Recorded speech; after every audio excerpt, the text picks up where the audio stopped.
ఆంధ్రప్రదేశ్ రాజకీయాల్లో మరో సంచలన వార్త బయటకు వచ్చింది.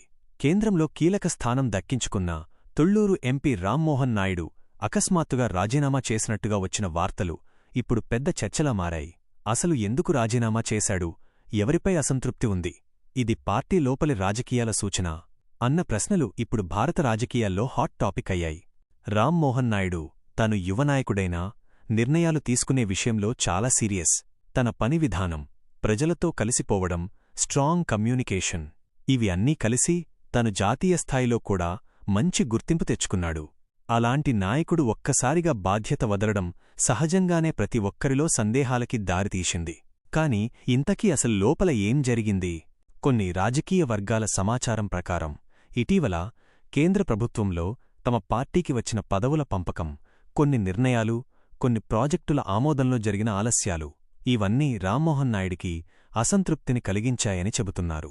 పార్టీ లోపల తను చెప్పిన కొన్ని సూచనలు పట్టించుకోలేదనే అభిప్రాయం కూడా బయటికొచ్చింది. ఇక మరోవైపు తను ప్రాతినిధ్యం వహిస్తున్న తుళ్లూరు ప్రాంత ప్రజలు కూడా ఉద్యమాలలో ఉన్నారు. రాజధాని అమరావతి సమస్య మళ్లీ ప్రజల్లో ఆగ్రహానికి దారితీసింది. మా హక్కుల కోసం మీరు మరింత గట్టిగా మాట్లాడాలి అని ప్రజలు ఒత్తిడి పెంచడం వల్ల కూడా ఈ నిర్ణయంపై ప్రభావం ఉండొచ్చని కొందరు విశ్లేషకులు అంటున్నారు. ఇంకా ఒక ముఖ్యమైన అంశం ఏమిటంటే, రామ్మోహన్ నాయుడు తరచూ పార్లమెంట్లో స్పష్టంగా మాట్లాడే నాయకుడు. ఏ విషయం మీదైనా తన అభిప్రాయాన్ని బలంగా చెబుతాడు. కాని ఈసారి సంస్థాగత పరిమితులు అనే మాటని ఉపయోగించాడనే రూమర్లు రావడం పార్టీ లోపల స్వేచ్ఛగా పనిచేయలేకపోయాడన్న సూచనలే. అయితే పార్టీ వర్గాలు మాత్రం రాజీనామా వార్తలు పూర్తిగా అబద్ధం, ఆయన పని బిజీగా ఉన్నందున బయటకు ఇతర కోణంలో చెప్పబడింది అని స్పష్టం చేశాయి. ఇంతలో సోషల్ మీడియా మాత్రం ఈ విషయాన్ని చాలా పెద్దదిగా మార్చేసింది. ప్రజలు గట్టిగా ప్రశ్నిస్తున్నారు, అసలు నిజం ఏది, ఎందుకు క్లారిటీ ఇవ్వడం లేదు, పార్టీ లోపల ఏం జరుగుతోంది? రాజకీయ నిపుణుల అభిప్రాయం ప్రకారం ఇలాంటి అకస్మాత్తు రాజీనామా వార్తలు బయటకు రావడమంటే పార్టీ లోపల ఏదో ఘర్షణ ఉన్నట్లే. అది చిన్నదా పెద్దదా అన్నది రాబోయే రోజులలో తెలుస్తుంది. ఇక ప్రజలు మాత్రం ఒక్క మాటే చెబుతున్నారు, అమరావతి అభివృద్ధిపై ఎవరు నిజంగా పనిచేస్తారు వారినే మేము నమ్ముతాం.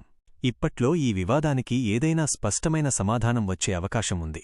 రామ్మోహన్ నాయుడు స్వయంగా మాట్లాడితేనే ఈ రాజకీయ గందరగోళం తగ్గే అవకాశముంది. అప్పటివరకు ఈ రాజీనామా కథనం ఏపీ రాజకీయాల్లో హాట్ టాపిక్గానే కొనసాగుతుంది. రామ్మోహన్ నాయుడు రాజీనామా వార్తలపై టీడీపీ లేదా కేంద్ర ప్రభుత్వం నుండి అధికారిక ప్రకటనల గురించి మీరు ఏమైనా తెలుసుకోవాలనుకుంటున్నారా?